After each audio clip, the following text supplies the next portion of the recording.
ਖੇਮ ਸ਼ਾਂਤ ਰਿੱਧ ਨਵ ਨਿਧ, ਬੁੱਧ ਗਿਆਨ ਸਰਬ ਤਹਿ ਸਿੱਧ। ਖੇਮ ਸ਼ਾਂਤ ਰਿੱਧ ਨਵ ਨਿਧ,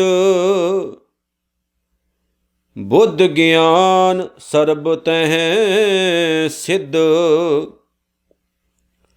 ਵਿਦਿਆ ਤਪ ਜੋਗ ਪ੍ਰਭ ਧਿਆਨ, ਗਿਆਨ ਸ੍ਰੇਸ਼ਟ ਊਤਮ ਇਸ਼ਨਾਨ। ਚਾਰ ਪਦਾਰਥ ਕਮਲ ਪਰਗਾਸ, ਸਭ ਕੈ ਮਦ ਸਗਲ ਤੇ ਉਦਾਸ। ਸੁੰਦਰ ਚਤੁਰ ਤਤ ਕਾ ਬੇਤਾ, ਸਮਦਰਸ਼ੀ ਏਕ ਦ੍ਰਿਸ਼ ਟਿਤਾ। ਇਹ ਫਲ ਤਿਸ ਜਨ ਕੈ ਮੁਖ ਭਨੇ, ਗੁਰੂ ਨਾਨਕ ਨਾਮ ਬਚਨ ਮਨ ਸੁਣੇ।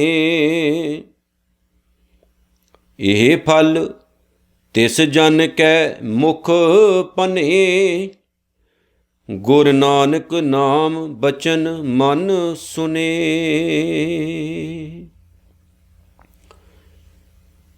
ਹਾਜ਼ਰਾ ਹਜੂਰ ਸਰਬ ਕਲਾ ਭਰਪੂਰ, ਮਿਹਰਾਂ ਦੇ ਸਾਈਂ ਸਤਿਗੁਰੂ ਜੀ ਸ੍ਰੀ ਗੁਰੂ ਗ੍ਰੰਥ ਸਾਹਿਬ। ਆਓ ਜੀ ਬਾਪੂ ਜੀ ਦੇ ਚਰਨਾਂ ਵਿੱਚ ਜੁੜੀਏ। ਇੱਕ ਵਾਰ ਫਿਰ ਤੋਂ ਸ਼੍ਰੀ ਸੁਖਮਨੀ ਸਾਹਿਬ ਦੀ ਚੱਲ ਰਹੀ ਪਾਵਨ ਵਿਚਾਰ ਨਾਲ ਆਪਣਾ ਚਿੱਤ ਜੋੜੀਏ। 24 ਨੰਬਰ ਅਸ਼ਟਪਦੀ ਦੀ ਆਪ ਜੀ ਨੇ 6ਵੀਂ ਪੌੜੀ ਦਾ ਪਾਠ ਸਰਵਣ ਕੀਤਾ ਹੈ। ਸਤਿਗੁਰੂ ਨੇ ਇਸ ਪਾਵਨ ਪੌੜੀ ਦੇ ਵਿੱਚ ਕੀ ਕਿਰਪਾ ਕੀਤੀ ਹੈ, ਕੀ ਬਖਸ਼ਿਸ਼ ਕੀਤੀ ਹੈ, ਆਓ ਜੀ ਧਿਆਨ ਨਾਲ ਸਰਵਣ ਕਰੀਏ। ਉਸ ਤੋਂ ਪਹਿਲਾਂ ਗੁਰੂ ਫਤਿਹ ਸਾਂਝੀ ਕਰੋ। ਵਾਹਿਗੁਰੂ ਜੀ ਕਾ ਖਾਲਸਾ, ਵਾਹਿਗੁਰੂ ਜੀ ਕੀ ਫਤਿਹ। 6ਵੀਂ ਪੌੜੀ ਦੇ ਵਿੱਚ ਸ੍ਰੀ ਗੁਰੂ ਅਰਜਨ ਸਾਹਿਬ ਜੀ ਮਹਾਰਾਜ ਨੇ ਕੁਝ ਗੱਲਾਂ ਦਾ ਇਕੱਠੇ ਜ਼ਿਕਰ ਕੀਤਾ ਹੈ ਤੇ ਉਹਦੇ ਤੋਂ ਬਾਅਦ ਸਤਿਗੁਰੂ ਨੇ ਕਿਹਾ ਵੀ ਇਹ ਫਲ ਹੈ। ਫਲ ਜੋ ਉਸ ਬੰਦੇ ਨੂੰ ਪ੍ਰਮਾਤਮਾ ਦੇ ਘਰੋਂ ਮਿਲਦਾ ਹੈ, ਜਿਹੜਾ ਬੰਦਾ ਆਪਣੀ ਲਾਈਫ ਨੂੰ ਟਿਕਾਓ 'ਚ ਲਿਆਉਂਦਾ ਹੈ ਤੇ ਗੁਰੂ ਦੇ ਉਪਦੇਸ਼ ਨੂੰ ਸੁਣ ਕੇ ਉਹਨੂੰ ਫੋਲੋ ਕਰਦਾ ਹੈ, ਮੰਨਦਾ ਹੈ, ਤੇ ਫਿਰ ਉਹਦੀ ਜ਼ਿੰਦਗੀ ਦੇ ਵਿੱਚ ਕੁਝ ਐਸੀਆਂ ਕਰਾਮਾਤਾਂ ਵਾਪਰਦੀਆਂ ਨੇ, ਕੁਝ ਐਸੇ ਭਾਣੇ ਵਾਪਰਦੇ ਨੇ, ਕੁਝ ਐਸੀ ਉਹਦੀ ਲਾਈਫ ਬਣ ਜਾਂਦੀ ਹੈ, ਜ਼ਿੰਦਗੀ ਦਾ ਸਟਾਈਲ ਕੁਝ ਇਦਾਂ ਦਾ ਬਣ ਜਾਂਦਾ ਕਿ ਉਹ ਖੁਦ ਵੀ ਹੈਰਾਨ ਹੁੰਦਾ ਤੇ ਦੁਨੀਆ ਵੀ ਹੈਰਾਨ ਹੋ ਜਾਂਦੀ। ਔਰ ਇਹ ਸੱਚ ਹੈ, ਜਿਨ੍ਹਾਂ ਦੀ ਜ਼ਿੰਦਗੀ ਦੇ ਵਿੱਚ ਇਹ ਕਰਾਮਾਤਾਂ ਵਾਪਰਦੀਆਂ ਨੇ, ਬਖਸ਼ਿਸ਼ਾਂ ਹੁੰਦੀਆਂ ਨੇ, ਉਹਨਾਂ ਨੂੰ ਖੁਦ ਨੂੰ ਨਹੀਂ ਪਤਾ ਲੱਗਦਾ ਵੀ ਆਪਾਂ ਕੀ ਤੋਂ ਕੀ ਹੋ ਗਏ, ਇਹ ਕਿਵੇਂ ਸਾਰਾ ਕੁਝ ਹੋ ਗਿਆ, ਪਰ ਹੋ ਜਾਂਦਾ। ਜ਼ਿੰਦਗੀ ਆਪਣੇ ਆਪ ਦੇ ਵਿੱਚ ਇੱਕ ਕਰਾਮਾਤ ਬਣ ਜਾਂਦੀ ਹੈ, ਜ਼ਿੰਦਗੀ ਅੰਮ੍ਰਿਤ ਬਣ ਜਾਂਦੀ ਹੈ, ਜ਼ਿੰਦਗੀ ਬਣ ਜਾਂਦੀ ਹੈ।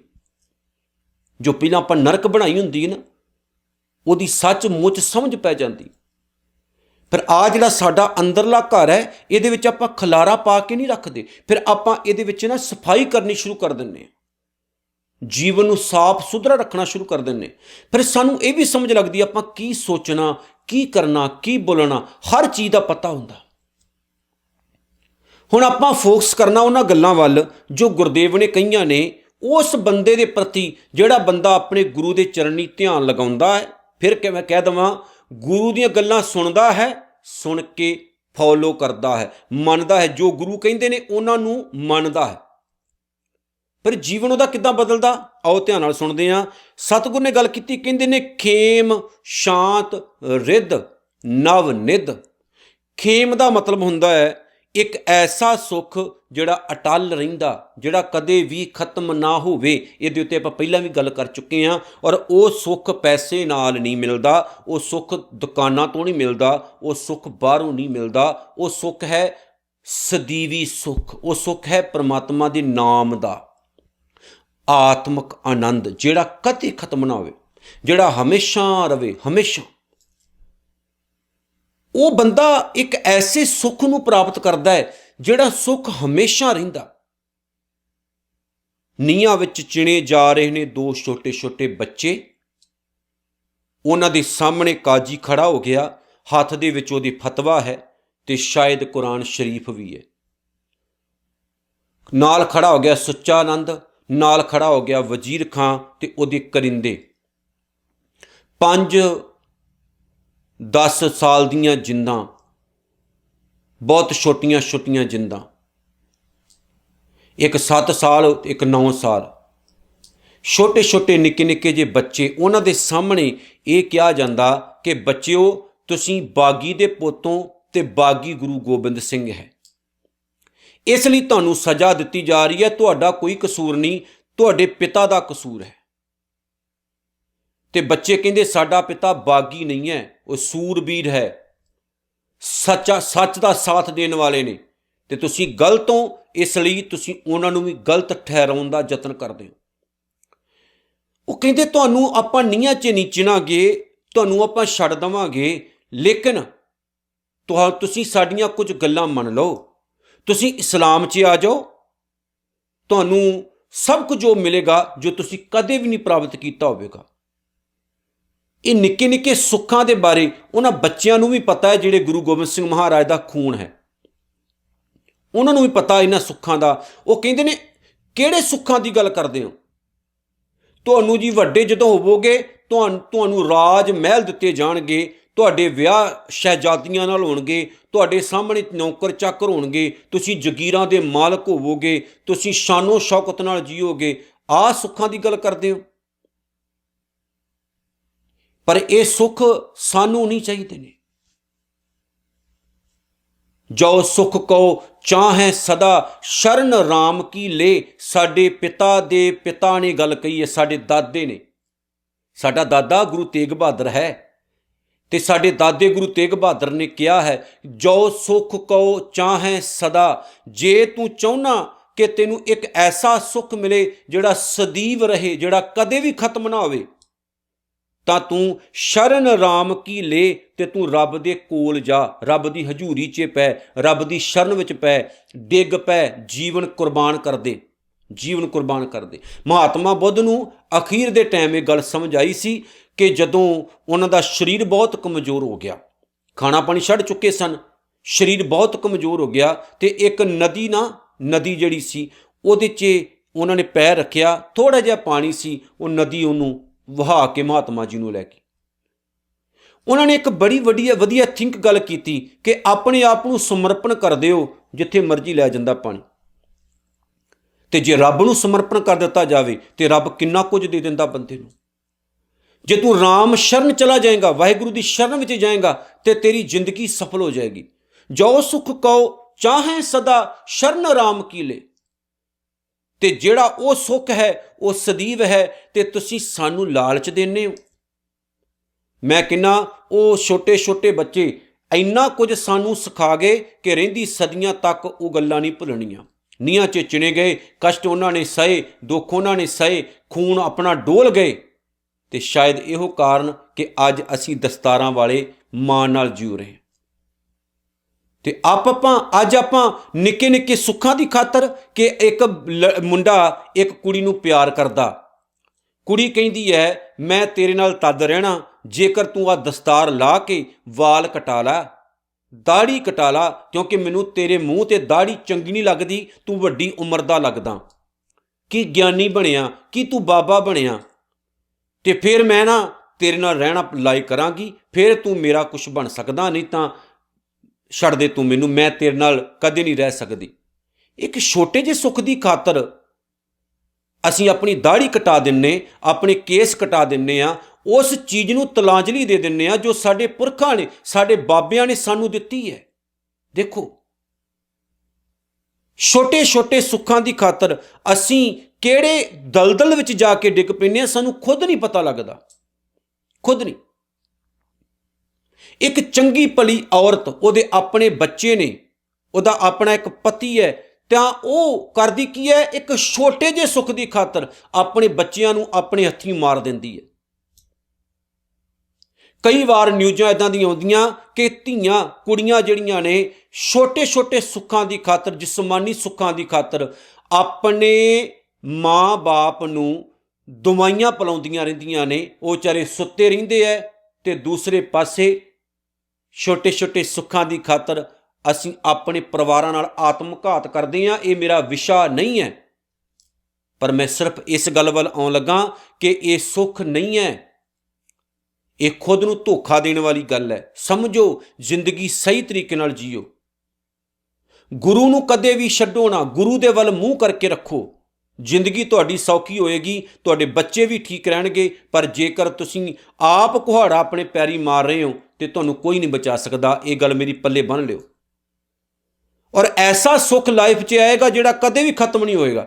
ਗੁਰਦੇਵ ਨੇ ਕੀ ਕਿਹਾ? ਕਹਿੰਦੇ ਨੇ ਖੇਮ ਇੱਕ ਐਸਾ ਸੁੱਖ ਜਿਹੜਾ ਸਦਾ ਰਹਿੰਦਾ ਹੈ, ਉਹ ਵੀ ਮਿਲਦਾ ਹੈ ਉਸ ਬੰਦੇ ਨੂੰ। ਫਿਰ ਸ਼ਾਂਤ ਉਹਦੀ ਜ਼ਿੰਦਗੀ ਦੇ ਵਿੱਚ ਨਾ ਭਗਦੜ ਨਹੀਂ ਹੁੰਦੀ, ਉਹਦੀ ਲਾਈਫ ਸ਼ਾਂਤ ਹੋ ਜਾਂਦੀ ਹੈ, ਟਿਕਾਊ ਵਾਲੀ ਹੋ ਜਾਂਦੀ। ਸਮੁੰਦਰ ਵਾਂਗੂ ਨਹੀਂ, ਬਾਹਰੋਂ ਸ਼ਾਂਤ ਤੇ ਅੰਦਰੋਂ ਭਗਦੜ ਮੱਚੀ। ਉਹ ਅੰਦਰੋਂ ਤੇ ਬਾਹਰੋਂ ਇੱਕ ਤਰ੍ਹਾਂ ਦਾ ਹੁੰਦਾ। ਘਰ ਸੁੱਖ ਵਸਿਆ, ਬਾਹਰ ਸੁੱਖ ਪਾਇਆ, ਅੰਦਰੋਂ ਤੇ ਬਾਹਰੋਂ ਇੱਕ ਤਰ੍ਹਾਂ ਦਾ ਹੋ ਜਾਂਦਾ। ਉਹਦੀ ਲਾਈਫ ਦੇ ਵਿੱਚ ਸ਼ਾਂਤੀ ਆ ਜਾਂਦੀ ਹੈ। ਰਿੱਧ ਦਾ ਮਤਲਬ ਹੈ ਆਤਮਿਕ ਸ਼ਕਤੀਆਂ, ਆਤਮਿਕ ਤਾਕਤਾਂ ਦਾ ਹੋ ਜਾਣਾ, ਭਾਵ ਕਿ ਉਹ ਆਪਣੇ ਅੰਦਰੋਂ ਬਹੁਤ ਮਜ਼ਬੂਤ ਹੋ ਜਾਂਦਾ, ਬਹੁਤ ਮਜ਼ਬੂਤ। ਉਹ ਜੋ ਕਰਨਾ ਚਾਹਵੇ ਉਹ ਕਰ ਸਕਦਾ ਹੈ। ਇਹੀ ਰਿੱਧੀ ਹੈ। ਅੱਜ ਮੈਂ ਜੋ ਕਰਨਾ ਚਾਹਾਂ ਮੈਂ ਕਰ ਸਕਦਾ, ਮੈਨੂੰ ਰੱਬ ਨੇ ਇੰਨੀ ਮੱਤ ਦਿੱਤੀ, ਮੈਂ ਕਰ ਸਕਦਾ। ਪਰ ਜੇ ਮੈਂ ਢਹਿ ਢੇਰੀ ਲਾ ਕੇ ਬਹਿ ਜਾਵਾਂ, ਮੈਂ ਕੁਝ ਵੀ ਨਹੀਂ ਕਰ ਸਕਦਾ। ਉਹਦਾ ਆਤਮਿਕ ਲੈਵਲ ਇੰਨਾ ਵਾਹਿਗੁਰੂ ਉੱਚਾ ਚੁੱਕ ਦਿੰਦਾ। ਇਹੀ ਰਿੱਧੀ ਹੈ ਕਿ ਉਹ ਕੰਮ ਕਰ ਸਕਦਾ ਜਿਹੜੇ ਕੰਮ ਆਮ ਬੰਦਾ ਨਹੀਂ ਕਰਦਾ, ਭਾਵ ਸੁਸਤੀ ਪਾ ਕੇ ਬੈਠੇ ਰਹਿੰਦੇ ਜਿਹੜੇ ਲੋਕ ਨਹੀਂ ਕਰ ਸਕਦੇ। ਪਰ ਰੱਬ ਦਾ ਪਿਆਰਾ ਅੰਦਰੋਂ ਬਹੁਤ ਸਟਰੋਂਗ ਹੋ ਜਾਂਦਾ, ਉਹ ਐਸੇ ਕੰਮ ਕਰਦਾ। ਟੋਟੇ ਟੋਟੇ ਕਰਾਉਣੇ ਸਰੀਰ ਦੇ ਭਾਈ ਮਨੀ ਸਿੰਘ ਵਾਂਗੂ ਹਰ ਬੰਦਾ ਨਹੀਂ ਕਰ ਸਕਦਾ। ਖੋਪੜੀ ਹਰ ਬੰਦਾ ਨਹੀਂ ਲੁਹਾ ਸਕਦਾ, ਚਰਖੜੀਆਂ ਤੇ ਹਰ ਬੰਦਾ ਨਹੀਂ ਚੜ੍ਹ ਸਕਦਾ। ਦੁੱਖ ਉਹਨਾਂ ਨੂੰ ਵੀ ਆਇਆ ਸੀ, ਪਰ ਉਹਨਾਂ ਨੇ ਇਹ ਕਰਕੇ ਦਿਖਾਇਆ ਕਿ ਬੰਦੇ ਜੇ ਸੱਚਾਈ ਦੇ ਰਾਹ ਤੇ ਤੁਰੀਏ ਨਾ, ਤੇ ਇਹ ਚੀਜ਼ਾਂ ਕਾਮਨ ਹੈ, ਲਾਈਫ 'ਚ ਆਉਂਦੀਆਂ ਨੇ। ਨਵ ਨਿਧ 9 ਖਜ਼ਾਨਿਆਂ ਦਾ ਜ਼ਿਕਰ ਹੈ। ਕੁਬੇਰ ਦੇ 9 ਖਜ਼ਾਨੇ ਹੈ ਜਿਨ੍ਹਾਂ ਦਾ ਜ਼ਿਕਰ ਜਿਹੜੇ ਬ੍ਰਾਹਮਣੀ ਗ੍ਰੰਥਾਂ 'ਚ ਕੀਤਾ ਜਾਂਦਾ। ਤੇ ਸਤਿਗੁਰ ਨੇ ਇੱਥੇ ਐਗਜ਼ੈਂਪਲ ਲਈ ਕਿ ਸਾਰੇ ਖਜ਼ਾਨਿਆਂ ਦਾ ਮਾਲਕ ਉਹ ਬੰਦਾ ਬਣ ਜਾਂਦਾ, ਭਾਵ ਕਿ ਬਹੁਤ ਅਮੀਰ ਹੋ ਜਾਂਦਾ, ਦਿਲ ਦਾ ਬਾਦਸ਼ਾਹ ਹੋ ਜਾਂਦਾ। ਤੇ ਵਾਹਿਗੁਰੂ ਉਹਦੀ ਜ਼ਿੰਦਗੀ 'ਚ ਕਿਸੇ ਪ੍ਰਕਾਰ ਦੀ ਕੋਈ ਭੁੱਖ ਰਹਿਣ ਹੀ ਨਹੀਂ ਦਿੰਦਾ। ਉਹਨਾਂ ਪਿੱਛੇ ਜਗ ਭੁੰਚੈ ਭੋਗਈ, ਉਹਨਾਂ ਪਿਆਰਾ ਰੱਬ ਉਹਨਾਂ ਹਾਂ ਜੋ ਗਈ। ਦੁਨੀਆ ਪਿੱਛੇ ਪਿੱਛੇ ਹੁੰਦੀ ਹੈ, ਰੱਬ ਉਹਨਾਂ ਦਾ ਬਣ ਜਾਂਦਾ ਜਿਹੜੇ ਉਹਦੇ ਬਣਦੇ ਆ। ਬੁੱਧ ਗਿਆਨ, ਉਹਦੀ ਜਿਹੜੀ ਬੁੱਧੀ ਹੈ ਉਹ ਗਿਆਨੀ ਹੋ ਜਾਂਦੀ, ਉਹਦੀ ਬੁੱਧੀ ਸਿਆਣੀ ਹੋ ਜਾਂਦੀ ਹੈ, ਅਕਲਵਾਨ ਹੋ ਜਾਂਦਾ, ਉਹਦੇ ਕੋਲ ਗਿਆਨ ਆ ਜਾਂਦਾ। ਗਿਆਨ ਇੱਕ ਐਸੀ ਰੌਸ਼ਨੀ ਜਿਹੜੀ ਹਰ ਬੰਦੇ ਦੇ ਪਾਸ ਨਹੀਂ ਹੁੰਦੀ।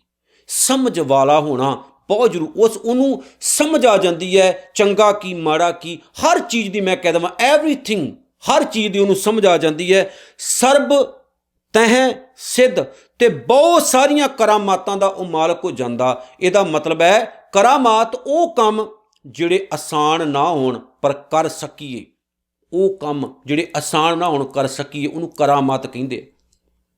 ਕਰਾਮਾਤ ਇਹ ਨਹੀਂ ਜੇ ਮੈਂ ਹੁਣੇ ਕਹਿਤਾ ਕਿ ਤੂਫਾਨ ਆ ਜੇ ਤੇ ਆ ਗਿਆ, ਭੁਚਾਲ ਆ ਜੇ ਤੇ ਆ ਗਿਆ, ਜੇ ਮੈਂ ਕਹਾਂ ਪੱਥਰ ਟੁੱਟ ਜਾਏ ਤੇ ਟੁੱਟ ਗਿਆ, ਜੇ ਮੈਂ ਕਹਾਂ ਮੀਂਹ ਪੈ ਜਾਵੇ ਨੋਟਾਂ ਦਾ ਤਾਂ ਪੈ ਗਿਆ। ਇਹ ਗੱਲਾਂ ਐਵੇਂ ਵਾਧੂ ਦੀਆਂ ਨੇ, ਇਹਨਾਂ ਦਾ ਕੋਈ ਮੀਨਿੰਗ ਨਹੀਂ ਹੁੰਦਾ। ਸਾਡੇ ਨਾ ਉੱਥੇ ਇਲਾਕੇ ਦੇ ਵਿੱਚ, ਅੰਮ੍ਰਿਤਸਰ ਇਲਾਕੇ ਦੇ ਵਿੱਚ ਬਾਬਾ ਦਰਸ਼ਨ ਸਿੰਘ ਕੁੱਲੀ ਵਾਲੇ ਬੜੇ ਮਸ਼ਹੂਰ ਹੋਏ ਸੀ ਕਿਸੇ ਟਾਈਮ। ਬਾਅਦ 'ਚ ਉਹਨਾਂ ਦੀ ਡੈਥ ਹੋ ਗਈ ਤੇ ਉਹਨਾਂ ਦਾ ਡੇਰਾ ਅੱਜ ਵੀ ਚੱਲ ਰਿਹਾ। ਮੈਨੂੰ ਨਹੀਂ ਪਤਾ ਇਹ ਗੱਲ ਸੱਚ ਹੈ ਕਿ ਨਹੀਂ ਸੱਚ, ਪਰ ਜਿਹੜੀ ਗੱਲ ਉੱਥੇ ਬੜੀ ਮਸ਼ਹੂਰ ਹੈ, ਤੇ ਸਾਡੇ ਜਿਹੜੇ ਮਾਤਾ ਪਿਤਾ, ਦਾਦੀ ਦਾਦਾ, ਵੱਡੇ ਵਡੇਰੇ, ਉਹ ਵੀ ਇਹ ਗੱਲ ਕਹਿੰਦੇ ਹੁੰਦੇ ਸੀ ਕਿ ਬੜੀ ਕਰਨੀ ਵਾਲੇ ਮਹਾਂਪੁਰਸ਼ ਸੀ, ਤੇ ਉਹਨਾਂ ਨੇ ਇੱਕ ਵਾਰੀ ਨੋਟਾਂ ਦਾ ਮੀਂਹ ਵਰਾ ਦਿੱਤਾ ਸੀ। ਇਹ ਗੱਲਾਂ ਕਾਮਨ ਹੈ, ਜੋੜੀਆਂ ਜਾਂਦੀਆਂ ਨੇ, ਨਾਲ ਜੋੜੀਆਂ ਜਾਂਦੀਆਂ ਨੇ। ਹੋ ਸਕਦਾ ਉਹਨਾਂ ਨੇ ਕਿਸੇ ਦੀ ਹੈਲਪ ਕੀਤੀ ਹੋਵੇ ਕਿਸੇ ਤਰੀਕੇ ਨਾਲ, ਪਰ ਨੋਟਾਂ ਦੇ ਮੀਂਹ ਨਹੀਂ ਪੈਂਦੇ ਹੁੰਦੇ, ਡਾਲਰਾਂ ਦੇ ਮੀਂਹ ਨਹੀਂ ਪੈਂਦੇ ਹੁੰਦੇ। ਇਹ ਗੱਲਾਂ ਝੂਠੀਆਂ ਨੇ। ਕਰਾਮਾਤ ਦਾ ਮਤਲਬ ਹੁੰਦਾ ਹੈ ਕਿ ਉਹ ਕੰਮ ਕਰਨੇ ਜਿਹੜੇ ਸੌਖੇ ਨਾ ਹੋਣ, ਪਰ ਕਰਕੇ ਦਿਖਾਉਣਾ, ਉਹਨੂੰ ਕਰਾਮਾਤ ਕਹਿੰਦੇ ਆ। ਤੁਸੀਂ ਵੀ ਕਰਾਮਾਤੀ ਹੋ ਸਕਦੇ ਹੋ। ਉਹ ਕੰਮ ਕਰੋ ਜਿਹੜੇ ਤੁਹਾਨੂੰ ਲੋਕ ਚੈਲੰਜ ਕਰਨਾ ਵੀ ਤੂੰ ਕਰ ਨਹੀਂ ਸਕਦਾ, ਤੁਸੀਂ ਕਰਕੇ ਵਿਖਾਓ। ਜਦੋਂ ਕੋਈ ਤੁਹਾਨੂੰ ਕਹੇ ਤੂੰ ਕਰ ਨਹੀਂ ਸਕਦਾ, ਤੁਸੀਂ ਕਰਕੇ ਵਿਖਾਓ। ਜੇ ਤੁਹਾਨੂੰ ਕੋਈ ਕਹਿੰਦਾ ਤੂੰ ਆਹ ਬਣ ਨਹੀਂ ਸਕਦਾ, ਤੁਸੀਂ ਬਣ ਕੇ ਵਿਖਾਓ, ਉਹੀ ਕਰਾਮਾਤ ਹੈ। ਐਸੀ ਕਰਾਮਾਤ ਗੁਰੂ ਗੋਬਿੰਦ ਸਿੰਘ ਮਹਾਰਾਜ ਨੇ ਕੀਤੀ ਹੈ। ਉਹ ਲੋਕ ਜਿਹੜੇ ਲੋਕਾਂ ਦੇ ਉੱਚ ਜਾਤੀਆਂ ਦੇ ਪੈਰਾਂ ਦੀਆਂ ਜੁੱਤੀਆਂ ਸਨ, ਉਹਨਾਂ ਨੂੰ ਸਾਹਿਬ ਨੇ ਸੂਰਮੇ ਬਣਾਇਆ, ਯੋਧੇ ਬਣਾਇਆ। ਬਾਬਾ ਬੰਦਾ ਸਿੰਘ ਬਹਾਦਰ ਪੈਦਾ ਕਰਨਾ, ਹਰੀ ਸਿੰਘ ਨਲੂਆ ਪੈਦਾ ਕਰਨਾ, ਸ਼ਾਮ ਸਿੰਘ ਅਟਾਰੀ ਪੈਦਾ ਕਰਨਾ, ਬਾਬਾ ਦੀਪ ਸਿੰਘ ਪੈਦਾ ਕਰਨਾ, ਇਹ ਸੌਖੀਆਂ ਗੱਲਾਂ ਨਹੀਂ। ਇਹ ਇਤਿਹਾਸ ਦੀਆਂ ਕਰਾਮਾਤਾਂ ਨੇ, ਤੇ ਕਰਾਮਾਤ ਹਰ ਬੰਦਾ ਕਰ ਸਕਦਾ ਜੇ ਉਹ ਚਾਹਵੇ ਤਾਂ, ਨਹੀਂ ਚਾਹਵੇ ਤਾਂ ਨਾ ਸਹੀ। ਢੀਠਪਣਾ ਪਾ ਕੇ ਬਹਿ ਜਾਓ ਤਾਂ ਬੇਸ਼ੱਕ ਬੈਠੇ ਰਹੋ, ਪਰ ਰੱਬ ਦੇ ਪਿਆਰੇ ਵਿੱਚ ਇਹ ਚੀਜ਼ਾਂ ਹੁੰਦੀਆਂ ਨੇ। ਸਤਿਗੁਰੂ ਅੱਗੇ ਕਹਿੰਦੇ ਵਿਦਿਆ ਭਾਵ ਵਿਦਿਆ ਹੋਣੀ, ਵਿਦਿਆ ਦਾ ਗਿਆਨ, ਤਪ ਤਪੀ ਯੋਗ, ਪਰਮਾਤਮਾ ਨਾਲ ਜੁੜਿਆ ਰਹਿਣਾ ਹਰ ਵਕਤ, ਅੱਗੇ ਪ੍ਰਭ ਧਿਆਨ, ਪਰਮਾਤਮਾ ਦੇ ਵਿੱਚ ਧਿਆਨ, ਇਹ ਵੀ ਸਾਰੀਆਂ ਚੀਜ਼ਾਂ ਉਹਦੇ ਵਿੱਚ ਆ ਜਾਂਦੀਆਂ ਨੇ। ਉਹ ਬਹੁਤ ਵਿਦਿਆਵਾਨ ਹੋ ਜਾਂਦਾ, ਤਪੀ ਹੋ ਜਾਂਦਾ, ਪਰਮਾਤਮਾ ਨਾਲ ਜੁੜਿਆ ਰਹਿੰਦਾ ਹਰ ਵਕਤ, ਪਰਮਾਤਮਾ ਦੇ ਚਰਨੀ ਉਹਦਾ ਧਿਆਨ ਲੱਗਾ ਰਹਿੰਦਾ। ਗਿਆਨ ਸ੍ਰੇਸ਼ਟ ਊਤਮ ਇਸ਼ਨਾਨ, ਸ੍ਰੇਸ਼ਟ ਚੰਗਾ ਗਿਆਨ ਉਹਦੇ ਪੱਲੇ ਪੈ ਜਾਂਦਾ, ਚੰਗੇ ਤੋਂ ਚੰਗਾ ਤੀਰਥਾਂ ਦਾ ਇਸ਼ਨਾਨ ਉਹਦੇ ਪੱਲੇ ਪੈ ਜਾਂਦਾ। ਭਾਵ ਕੀ ਹੈ ਕਿ ਉਹਨੂੰ ਤੀਰਥਾਂ ਤੇ ਜਾਣ ਦੀ ਲੋੜ ਨਹੀਂ ਪੈਂਦੀ, ਉਸ ਬੰਦੇ ਦਾ ਜੀਵਨ ਹੀ ਤੀਰਥ ਬਣ ਜਾਂਦਾ, ਉਸ ਬੰਦੇ ਦਾ ਜੀਵਨ ਹੀ ਸਭ ਕੁਝ ਹੋ ਜਾਂਦਾ। ਇਸ ਲਈ ਉਹਦੀ ਲਾਈਫ ਜਿਹੜੀ ਹੈ ਬੜੀ ਪਾਕ ਪਵਿੱਤਰ, ਸਰਲ ਅਤੇ ਪਿਆਰੀ ਹੋ ਜਾਂਦੀ। ਵਿਦਿਆ ਕਈ ਤਰ੍ਹਾਂ ਦੀ ਹੁੰਦੀ। ਅੱਜ ਕਰੋਨਾ ਦਾ ਯੁੱਗ ਚੱਲ ਰਿਹਾ, ਸਭ ਤੋਂ ਜ਼ਿਆਦਾ ਕਮਾਈ ਡਾਕਟਰ ਕਰ ਰਹੇ। ਮੈਂ ਸਾਰਿਆਂ ਦੀ ਗੱਲ ਨਹੀਂ ਕਰਦਾ, ਪਰ ਜਿਸ ਤਰ੍ਹਾਂ ਦੀਆਂ ਨਿਊਜ਼ਾਂ ਆ ਰਹੀਆਂ ਉਹ ਸੱਚ ਹੀ ਹੈ। ਸ਼ਰੇਆਮ ਲੋਕਾਂ ਨੂੰ ਮਾਰੀ ਜਾਂਦੇ, ਸ਼ਰੇਆਮ ਮਾਰੀ ਜਾਂਦੇ। ਇੱਕ ਬੰਦਾ ਚੰਗਾ ਭਲਾ ਬੰਦਾ ਹਸਪੀਟਲ ਲੈ ਕੇ ਜਾਂਦੇ, ਆਖੇ ਜੀ ਇਹ ਬਿਮਾਰ ਹੈ, ਇਹਨੂੰ ਜੀ ਦਾਖਲ ਕਰਨਾ ਪੈਣਾ। ਦਾਖਲ ਕੀਤਾ ਜਾਂਦਾ, ਰਾਤ ਨੂੰ ਬਾਅਦ ਵਿੱਚ ਉਸ ਨੂੰ ਸਪੈਸ਼ਲ ਰੂਮ ਦੇ ਵਿੱਚ ਲਿਜਾਇਆ ਜਾਂਦਾ, ਪਖੰਡ ਕੀਤਾ ਜਾਂਦਾ, ਇਹਦੀ ਆਕਸੀਜਨ ਘਟ ਗਈ, ਵੱਧ ਗਈ, ਫੇਫੜੇ ਜਾਮ ਹੋ ਗਏ, ਜੇ ਹੋ ਗਿਆ ਵੇ ਹੋ ਗਿਆ। ਫਿਰ 5-10 ਲੱਖ ਰੁਪਈਆ ਲਾ ਕੇ ਉਸ ਬੰਦੇ ਨੂੰ ਦੇਖਦੇ ਆ ਤੇ ਮਾਰ ਦਿੰਦੇ ਬਾਅਦ ਵਿੱਚ ਉਹਨੂੰ। ਇਹ ਸਿਸਟਮ ਚੱਲ ਰਿਹਾ। ਮੇਰੇ ਨਾਲ ਖੁਦ ਹੋਇਆ। ਔਰ ਮੇਰਾ ਇੱਕ ਦੋਸਤ ਹੈ, ਉਹ ਆਪਣੀ ਮਾਂ ਨੂੰ ਲੈ ਕੇ ਗਏ, ਚੰਗੀ ਭਲੀ ਸੀ ਵਿਚਾਰੀ, ਜਦੋਂ ਲੈ ਕੇ ਗਏ 3 ਦਿਨਾਂ ਬਾਅਦ ਮਰੀ ਹੋਈ ਲੈ ਕੇ ਆਏ, ਆਖੇ ਜੀ ਉਹਦੀ ਆਕਸੀਜਨ ਲੈਵਲ ਘਟ ਗਿਆ ਸੀ, ਚੰਗੀ ਭਲੀ ਸੀ ਉਹ। ਅਸਲ ਦੇ ਵਿੱਚ ਕੀ ਹੁੰਦਾ ਕਿ ਇਹ ਬਿਜ਼ਨਸ ਬਣ ਗਿਆ। ਬਿਮਾਰੀਆਂ ਦਾ ਇਲਾਜ ਕਰਨ ਦੀ ਬਜਾਏ ਬਿਜ਼ਨਸ ਬਣਾ ਲਿਆ। ਚੰਗੇ ਭਲੇ ਪੜ੍ਹੇ ਲਿਖੇ ਕਿਡਨੀਆਂ ਕੱਢ ਕੇ ਵੇਚੀ ਜਾਂਦੇ, ਬੇਈਮਾਨੀਆਂ ਕਰੀ ਜਾਂਦੇ। ਔਰ ਕਰੋਨਾ ਦੇ ਨਾਮ ਉੱਤੇ ਤਾਂ ਇੰਨਾ ਲੋਕਾਂ ਨੇ ਆਪਣੇ ਢਿੱਡ ਭਰੇ ਆ ਵੀ ਦੱਸਿਆ ਹੀ ਨਹੀਂ ਜਾ ਸਕਦਾ, ਇੰਨੇ ਢਿੱਡ ਲੋਕਾਂ ਨੇ ਭਰੇ। ਪਰ ਇੱਕ ਐਸੀ ਵਿਦਿਆ ਜਿਹੜੀ ਦੂਸਰਿਆਂ ਦਾ ਫਾਇਦਾ ਕਰਦੀ ਹੈ, ਕੁਝ ਐਸੀ ਵਿਦਿਆ ਜਿਹੜੀ ਨੁਕਸਾਨ ਕਰਦੀ। ਪਰ ਰੱਬ ਨਾਲ ਜੁੜਿਆ ਹੋਇਆ ਰੱਬ ਦਾ ਪਿਆਰਾ ਇੱਕ ਐਸੀ ਵਿਦਿਆ ਧਾਰਨ ਕਰਦਾ ਜਿਹੜੀ ਦੂਸਰਿਆਂ ਦਾ ਫਾਇਦਾ ਕਰੇ, ਨੁਕਸਾਨ ਨਾ ਕਰੇ। ਤੇ ਉਹ ਇੱਕ ਐਸਾ ਤਪੀ ਹੋ ਜਾਂਦਾ। ਤਪੀ ਦਾ ਮਤਲਬ ਉਹ ਨਹੀਂ ਹੁੰਦਾ ਸਰੀਰ ਨੂੰ ਤਪ ਦੇਣਾ, ਸਰੀਰ ਨੂੰ ਦੁੱਖ ਦੇਣਾ। ਤਪੀ ਦਾ ਮਤਲਬ ਆਪਣੇ ਜੀਵਨ ਨੂੰ ਇਸ ਯੋਗ ਬਣਾਉਣਾ, ਮਿਹਨਤ ਕਸ਼ ਬਣਾਉਣਾ ਕਿ ਵਿਹਲੜਪਣਾ ਲਾਈਫ ਦੇ ਵਿੱਚ ਨਾ ਰੱਖਣਾ। ਸਟਰਗਲ ਵਾਲੀ ਜ਼ਿੰਦਗੀ ਜਿਉਣੀ, ਉਹ ਤਪੀ ਬਣਨਾ ਹੈ ਆਪਾਂ। ਸਟਰਗਲ ਕਰੋ, ਮਿਹਨਤ ਕਰੋ, ਜ਼ਿੰਦਗੀ ਨੂੰ ਵਧੀਆ ਬਣਾਓ, ਸ੍ਰੇਸ਼ਟ ਗਿਆਨ ਹਾਸਲ ਕਰੋ, ਜੀਵਨ ਨੂੰ ਉੱਚਾ ਚੁੱਕੋ। ਤੀਰਥਾਂ ਦਾ ਇਸ਼ਨਾਨ ਕਰਨ ਦੀ ਤੁਹਾਨੂੰ ਲੋੜ ਹੀ ਨਹੀਂ ਪੈਣੀ, ਤੁਸੀਂ ਆਪ ਹੀ ਤੀਰਥ ਬਣ ਜਾਣਾ। ਚਾਰ ਪਦਾਰਥ ਧਰਮ, ਅਰਥ, ਕਾਮ, ਮੋਖ।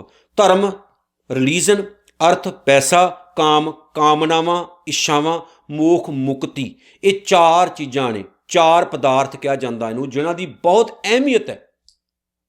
4 ਪਦਾਰਥ ਜੇ ਕੋ ਮੰਗੈ ਸਾਜ ਨਾ ਕੀ ਚਰਨੀ ਲਾਗੈ। ਜਿਹੜਾ ਬੰਦਾ ਗੁਰੂ ਦੇ ਕੋਲ ਜਾ ਕੇ ਬਹਿੰਦਾ, ਆਹ ਚੀਜ਼ਾਂ ਵੈਸੇ ਉਹਦੇ ਕੋਲ ਆ ਜਾਂਦੀਆਂ।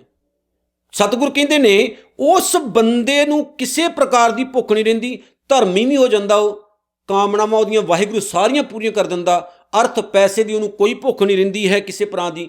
ਤੇ ਮੋਕਸ਼ ਮੁਕਤੀ ਉਹਨੂੰ ਵਾਹਿਗੁਰੂ ਦੇ ਦਿੰਦਾ, ਜੀਵਨ ਉਹਦਾ ਸੁਹੇਲਾ ਕਰ ਦਿੰਦਾ। ਕਮਲ ਪ੍ਰਗਾਸ, ਹਿਰਦੇ ਦੀ ਗੱਲ ਹੈ। ਕਮਲ ਹਿਰਦਾ ਕਮਲ ਭਾਵ ਹਿਰਦਾ ਉਹਦਾ ਖਿੜ ਜਾਂਦਾ, ਭਾਵ ਕਿ ਉਹ ਦੁਖੀ ਨਹੀਂ ਰਹਿੰਦਾ ਹੈ, ਖਿੜਿਆ ਰਹਿੰਦਾ ਹੈ, ਉਹਦੇ ਅੰਦਰ ਬਾਹਰ ਰੌਸ਼ਨੀ ਹੋ ਜਾਂਦੀ। ਸਭ ਕੈ ਮਦ ਸਗਲ ਤੇ ਉਦਾਸ, ਸਾਰਿਆਂ 'ਚ ਰਹਿੰਦਾ ਹੈ ਪਰ ਸਾਰਿਆਂ ਤੋਂ ਉਪਰਾਮ ਵੱਖਰਾ ਰਹਿੰਦਾ, ਸਾਰਿਆਂ ਵਿੱਚ ਰਹਿੰਦਾ ਹੈ, ਸਾਰੇ ਕੰਮਕਾਰ ਕਰਦਾ, ਲੇਕਿਨ ਸਭ ਤੋਂ ਨਿਆਰਾ, ਸਭ ਤੋਂ ਵੱਖਰਾ ਹੋ ਕੇ ਰਹਿੰਦਾ, ਭਾਵ ਕਿ ਆਪਣੇ ਆਪ ਨੂੰ ਸੁਚੇਤ ਰੱਖਦਾ ਹੈ। ਸੁੰਦਰ ਚਤੁਰ ਤਤ ਕਾ ਬੇਤਾ, ਸੋਹਣਾ ਬਣ ਜਾਂਦਾ ਹੈ, ਵਾਹਿਗੁਰੂ ਨੂੰ ਉਹਨੂੰ ਸੋਹਣਾ ਬਣਾ ਦਿੰਦਾ, ਸਿਆਣਾ ਬਣਾ ਦਿੰਦਾ। ਤੇ ਤਤ ਕਾ ਬੇਤਾ ਭਾਵ ਤਤ ਪਰਮਾਤਮਾ, ਪਰਮਾਤਮਾ ਦੇ ਜਾਣਨਹਾਰ ਬਣ ਜਾਂਦਾ, ਭਾਵ ਰੱਬ ਨੂੰ ਚੰਗੀ ਤਰ੍ਹਾਂ ਉਹ ਜਾਣ ਲੈਂਦਾ, ਰੱਬ ਦੇ ਨੇੜੇ ਹੋ ਜਾਂਦਾ। ਸਮਦਰਸ਼ੀ ਏਕ ਦ੍ਰਿਸ਼ਟੇਤਾ, ਉਹ ਸਭ ਨੂੰ ਇੱਕੋ ਜਿਹਾ ਜਾਣਦਾ ਹੈ ਤੇ ਸਭ ਨੂੰ ਇੱਕ ਨਿਗਾਹ ਦੇ ਨਾਲ ਵੇਖਣਾ ਸ਼ੁਰੂ ਕਰ ਦਿੰਦਾ, ਸਭ ਨੂੰ ਪਿਆਰ ਕਰਨਾ ਸ਼ੁਰੂ ਕਰ ਦਿੰਦਾ। ਐਸੀ ਉਹਦੀ ਬੁੱਧੀ ਬਣ ਜਾਂਦੀ ਹੈ, ਨਾ ਕੋ ਬੈਰੀ ਨਹੀਂ ਬੇਗਾਨਾ, ਸਗਲ ਸੰਗ ਹਮ ਕੋ ਬਣਿਆਈ। ਉਹ ਕਿਸੇ ਨੂੰ ਦੁਸ਼ਮਣ ਨਹੀਂ ਸਮਝਦਾ, ਸਭਨਾਂ ਨਾਲ ਪਿਆਰ ਵਾਲੀ ਨਿਗਾਹ ਨਾਲ ਵੇਖਣਾ ਸ਼ੁਰੂ ਕਰ ਦਿੰਦਾ। ਹੁਣ ਗੱਲ ਕੀ ਹੈ ਜੀ, ਇਹ ਫਲ ਤਿਸ ਜਨ ਕੈ ਮੁਖ ਭੰਨੇ, ਆਹ ਫਲ ਹੈ। ਆਹ ਜਿਹੜੀਆਂ ਉੱਪਰ ਗੱਲਾਂ ਕੀਤੀਆਂ, ਸਤਿਗੁਰੂ ਕਹਿੰਦੇ ਇਹ ਰੱਬੀ ਘਰੋਂ ਮਿਲੇ ਹੋਏ ਫਲ ਹੈ। ਇਹ ਸਾਰੇ ਫਲ ਉਸ ਮਨੁੱਖ ਦੇ ਅੰਦਰ ਆ ਕੇ ਵਸਦੇ ਨੇ। ਕਿਸ ਬੰਦੇ ਦੇ ਅੰਦਰ ਆ ਕੇ ਵਸਦੇ ਨੇ? ਤਿਸ ਜਨ ਕੈ ਮੁਖ ਭੰਨੇ, ਜਿਹੜਾ ਬੰਦਾ ਆਪਣੇ ਮੂੰਹ ਤੋਂ ਪਰਮਾਤਮਾ ਦਾ ਨਾਮ ਉਚਾਰਦਾ ਹੈ, ਆਪਣੇ ਮੂੰਹ ਤੋਂ ਰੱਬ ਨੂੰ ਯਾਦ ਕਰਦਾ ਹੈ, ਆਪਣੇ ਜੀਵਨ ਨੂੰ ਪਰਮਾਤਮਾ ਨੂੰ ਸਮਰਪਣ ਕਰ ਦਿੰਦਾ ਹੈ। ਗੁਰ ਨਾਨਕ ਨਾਮ ਬਚਨ ਮਨ ਸੁਣੇ, ਉਹ ਬੰਦਾ ਜਿਹੜਾ ਆਪਣੇ ਗੁਰੂ ਦੇ ਬਚਨਾਂ ਨੂੰ ਸੁਣਦਾ ਹੈ, ਮੂੰਹ ਤੋਂ ਉਚਾਰਦਾ ਹੈ ਤੇ ਆਪਣੀ ਲਾਈਫ ਦੇ ਵਿੱਚ ਉਹਨਾਂ ਨੂੰ ਹੰਢਾਉਂਦਾ ਹੈ। ਇਹ ਦਾਤਾਂ, ਇਹ ਫਲ, ਇਹ ਬਖਸ਼ਿਸ਼ਾਂ ਉਸ ਬੰਦੇ ਦੀ ਜ਼ਿੰਦਗੀ ਦੇ ਵਿੱਚ ਆ ਜਾਂਦੀਆਂ ਨੇ ਤੇ ਉਹਦਾ ਜਿਹੜਾ ਜੀਵਨ ਹੈ ਉਹ ਸਫਲ ਹੋ ਜਾਂਦਾ ਹੈ। ਸੋ ਆਓ, ਜੇ ਅਸੀਂ ਵੀ ਸੁਖੀ ਹੋਣਾ ਹੈ, ਅਸੀਂ ਵੀ ਇਹ ਦਾਤਾਂ ਪ੍ਰਾਪਤ ਕਰਨੀਆਂ ਨੇ ਤੇ ਇਸ ਰਸਤੇ ਉੱਤੇ ਹੁਣੇ ਤੁਰਨਾ ਸ਼ੁਰੂ ਕਰ ਦਈਏ ਤੇ ਸਾਡਾ ਜੀਵਨ ਸੋਹਣਾ ਬਣ ਜਾਏਗਾ। ਸਤਿਗੁਰੂ ਦਇਆ ਕਰੇ, ਜੀਵਨ ਸੋਹਣਾ ਬਣੇ।